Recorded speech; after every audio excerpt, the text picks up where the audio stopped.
हे गजानन महाराज के पुत्रों, सच्ची गुरुमाता के बेटा बेटी प्रसन्न हो जाइए। विशुद्ध अंतःकरण और पवित्र मन से, शुद्ध आत्मा से उनकी कथा सुनिए। अंतिम दौर चल रहा है, बिल्कुल अंतिम दौर, और ये आखिरी कथा। हे बेटा बेटी, गजानन महाराज के आपने पिछली कथा में सुने हो, भावसार जात का एक वैद रतन सा, जिसका 1 वर्ष का बच्चा था, सुकड़ी की बीमारी से पीड़ित हो गया। अनेक प्रकार के इलाज कराए, अनेक डॉक्टरों से दिखलाए, वैद्य से दिखलाए, ताबीज बांधी, गड़ंगे बांधे, धागे बांधे, कुछ नहीं हुआ। जब मरणासन्न अवस्था में पहुंच गया, आंखें पलट गई, नेत्र सफेद हो गए, दुख दुखी शेष रही, तब गजानन महाराज की समाधि पर ले जाकर रख दिया। 2-3 घंटे के बाद ही बच्चा जीवित होने लगा। उनने मन्नत की थी कि मैं एक सिरनी बांटूंगा घर, और विशुद्ध अंतःकरण से प्रार्थना की थी गजानन महाराज से कि मेरे बेटे को जीवित कर दो, और वह जीवित हो गया। और आज बहुत बहुत ऋणी हो गया गजानन महाराज का वह वैद होते हुए भी उसने गजानन महाराज के प्रति उसके हृदय में श्रद्धा जागृत हो गई। इसके बाद आपने रामचंद्र पाटिल, जो संभ्रांत परिवार थे, धन कनक से संपन्न थे, लेकिन उनकी जवान कन्या चंद्रकांता, किसी ने कुछ कर दिया, अनेक जगह इलाज कराया, कुछ नहीं हुआ। प्रसूति थी, उसको बड़े मुश्किल से उसको प्रसूति हुई, और फिर उसको ज्वर आ गया, ज्वर नहीं हुआ, नज्वर था, और अनेक प्रकार की बीमारियां से ग्रसित होने लगी। वो बेचैन रहती थी, मानसिक स्थिति ठीक नहीं रहती थी। डॉक्टर के पास दिखाया कोला में, डॉक्टर ने बताया, किसी ने कि उसे तो मोती गिरा है, किसी ने क्षय रोग बताया, किसी ने संग्रहणी बताया। आखिर वो बिल्कुल ठीक नहीं हुई, और ठीक नहीं होने के बाद वो गजानन महाराज के पास गए। बाड़ा भाऊ ने उससे कहा कि इसे तीर्थ जल पिलाओ, और ये गजानन महाराज की परिक्रमा करे स्नान करके, और ठीक हो जाएगी। तीर्थ पिलाया, परिक्रमा करवाया, और वो ठीक हुई। इसके बाद उनकी पत्नी जानका,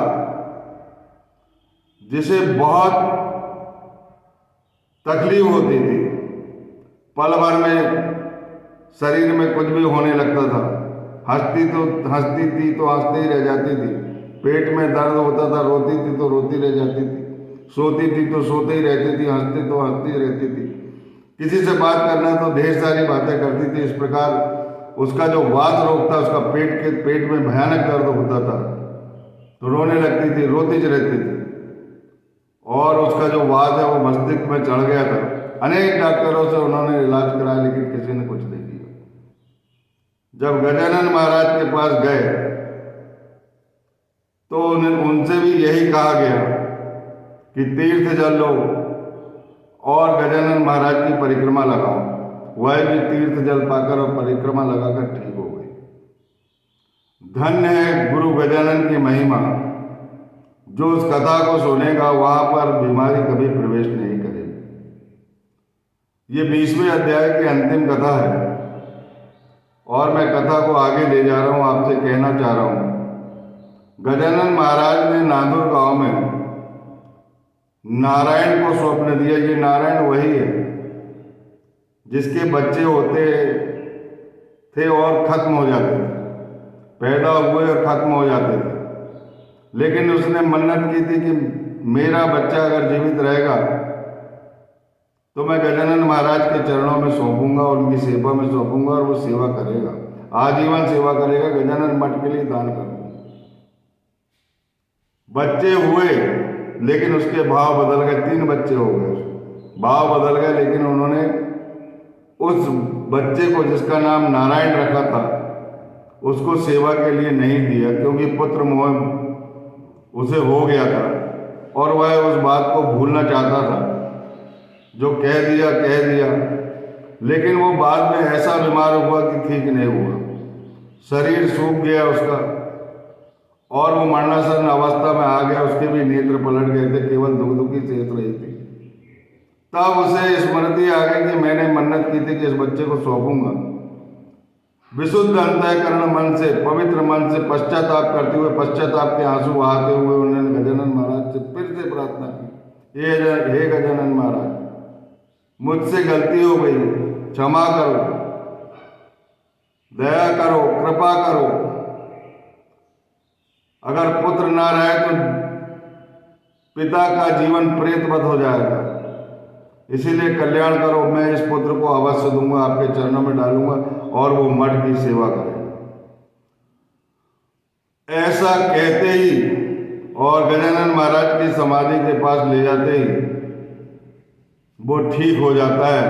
और ठीक होने के बाद गजानन महाराज उसे नांदुर गांव में सेवा करता है, लेकिन जो मठाधिपति रहते हैं वो बाड़ा भाऊ को बिठालते हैं गजानन महाराज, और बाड़ा भाऊ से कहते हैं ऋषि पंचमी को जब देह त्याग रहे थे कि तुम ये मत समझना कि मैं यहाँ से चला जाऊँगा, मैं आहर्निश यहीं जीवित रहूँगा और पदोन्नतों की रक्षा करूँगा।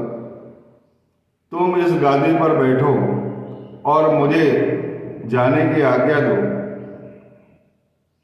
तब से बाड़ा भाऊ वहाँ के मठाधीश थे, और मठाधीश रहने के बाद बहुत दिन के बाद गजानन महाराज उन्हें बैकुंठ भेजना चाहते थे। तभी उन्होंने नांदुर गांव में नारायण को स्वप्न दिया कि जाओ गादी संभालो। बाड़ा भाऊ अब बैकुंठ जाने की तैयारी में है, कुछ ही दिन उसके शेष रह गए हैं, उसके बाद तुम्हें गादी संभालना है। और गादी संभालने के लिए वो आदेश दे देते हैं और यह कहते हैं कि यह मेरा आदेश है, इसका पालन करो। मैं तुम्हारे परिवार की सदैव रक्षा करूंगा, तुम पदोन्नतों के लिए यह सेवा स्वीकार कर लो। नारायण चला जाता है और वैशाख की षष्ठी को, शुक्ल पक्ष की षष्ठी को बाड़ा भाऊ देह त्याग देते हैं, और नारायण फिर आजीवन उस मठ की सेवा करता है। वह भी चैत्र की षष्ठी को, शुक्ल पक्ष की, वह भी वैकुंठ गमन करता है। हे बेटा बेटी, ये बड़े परम भक्त हुए हैं, जब भी सेगांव जाओगे तो इन दो भक्तों की समाधि वहीं पर है, एक बाड़ा भाऊ के नाम से, एक नारायण महाराज के नाम से है, जो गजानन महाराज के दाहिने तरफ है। जो उनका जो मंदिर है, मठ है, उसके दाहिने तरफ बाहर की ओर उनकी समाधि है। थोड़ी जानकारी लेकर उनको प्रणाम जरूर करना, गजानन महाराज को बहुत प्रसन्नता होगी। हे बेटा बेटी, संत कृपा और संत सेवा कभी विफल नहीं जाती। तुलसीदास जी ने भी लिखा है कि जो संत चरित्र लिखता है और जो संत चरित्र सुनता है, उससे श्रीहरि बहुत प्रसन्न होते हैं।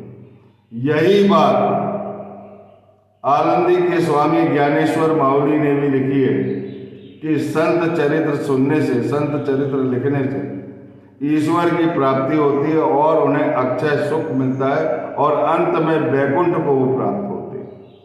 हे बेटा बेटी, गजानन महाराज ने दासगणों महाराज से भी वही कहा था कि निर्भय होकर कर्तव्य का पालन करो और मेरे वचनों पर श्रद्धा रखो। यदि मेरी कथाएं लिखी गई तो अविद्या का नाश होगा। ध्यान और भक्ति पूर्वक श्रवण करने से दैहिक बुद्धि और अंधकार अहंकार नष्ट होकर उनके अंदर तीव्र भक्ति की लहर प्रवाहित होगी, भक्ति की लहर प्रवाहित होगी, प्रेम और भक्ति की ऐसी लहर प्रवाहित होगी जिससे उनका जीवन धन्य हो जाएगा। और जो मेरी लीलाओं को श्रवण करेगा, कीर्तन करेगा और हमेशा गहराइयों तक जाएगा, जो मेरे अनुभव को साझा करेगा उन्हें ज्ञान रूपी अमूल्य रत्न की प्राप्ति होगी। इसीलिए मेरी कथाओं को श्रवण करो। मैं हर प्रकार से तुम्हारी सहायता करूँगा।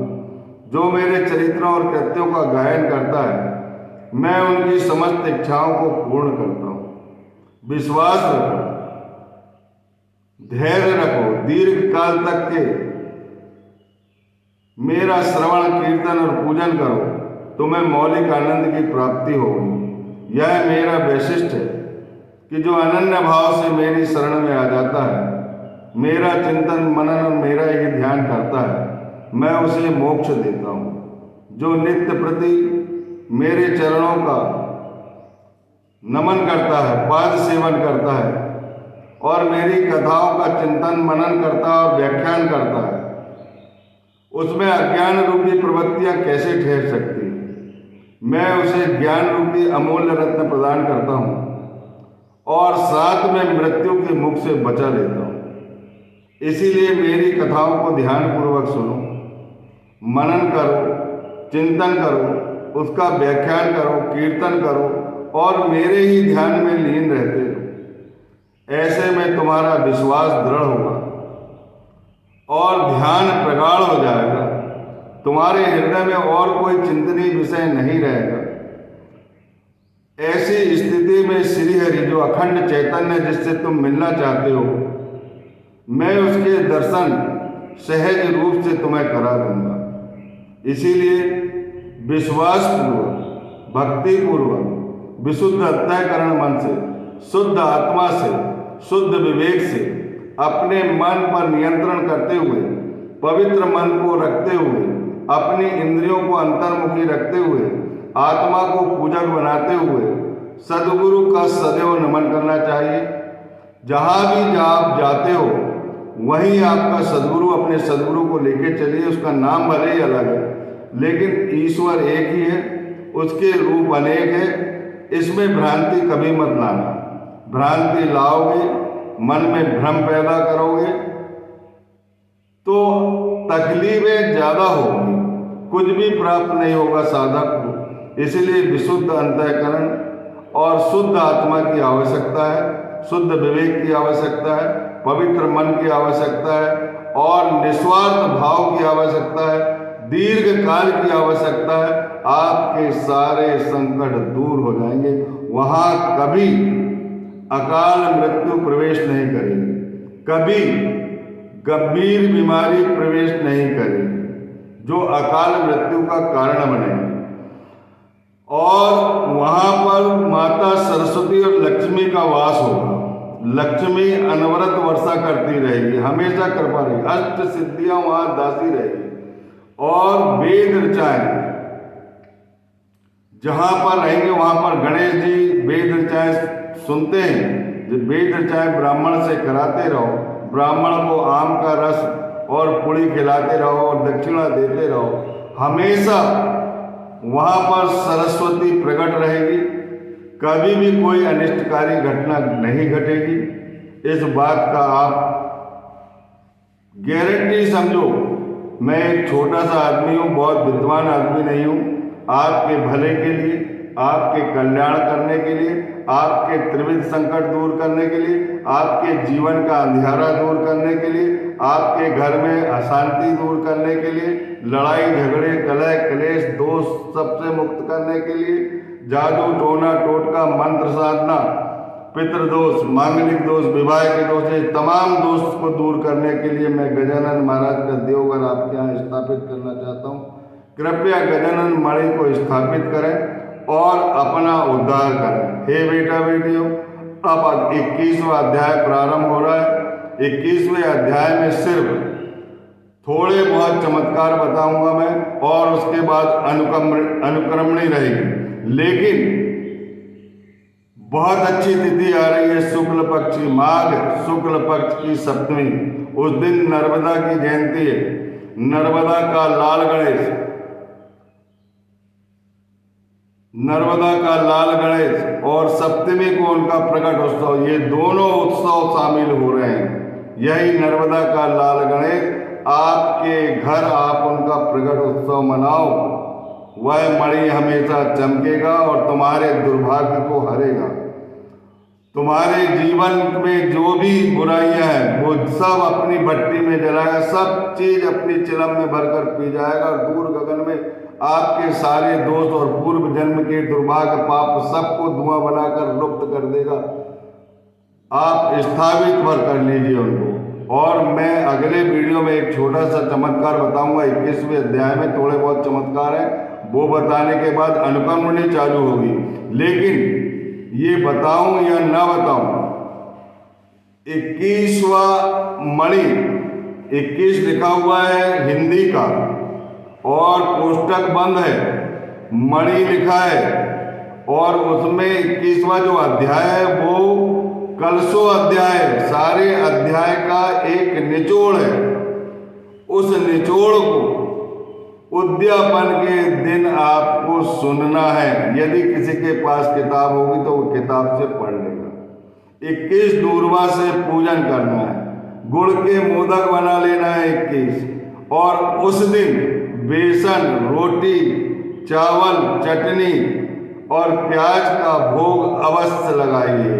और हमेशा हमेशा आपके जीवन में दुख दूर हो जाएंगे। ये गजानन महाराज की कृपा जो है अचूक कृपा है, अक्षय फल देने वाली कृपा है। एक वीडियो और बनेगा मेरा छोटा सा, लेकिन जो मैंने कथाएं पढ़ा हूँ किताब खोलकर जिसमें 21 मणि लिखा है गजानन, उसको सब्सक्राइब करके ढूंढ लीजिए और परसों के मंगलवार के दिन उद्यापन करिए। और एक वीडियो और आएगा मेरा, उसको सुन लीजिए। अभी इसके पहले 2 वीडियो है मेरे, वो सुनना है और ये वीडियो सुनना है और एक वीडियो और सुनना है। इस प्रकार 4 वीडियो के बाद ये कथाओं का अंत होने वाला है और आपको उद्यापन करना है। हे बेटा बेटी, मैं वो अंतःकरण से, पूर्ण अंतःकरण से, विशुद्ध मन से आपसे पुनः प्रार्थना करता हूं कि इस गजानन के दरबार को कभी मत छोड़ना। अपने देवघर बना लो और अपने बच्चों में भी वही संस्कार डालो। आपके जीवन में कभी अनिष्टकारी घटना नहीं घटित होगी। कितने साधु महात्मा जो दाम्भिक प्रगति के रहते हैं, उनके यहाँ कुछ भी घटना घटती है, लोग उल्लू बन जाते हैं। लेकिन जहाँ सच्चे सद्गुरु रहेंगे, आत्मज्ञानी, वहाँ अनिष्ट घटना प्रवेश नहीं कर सकती।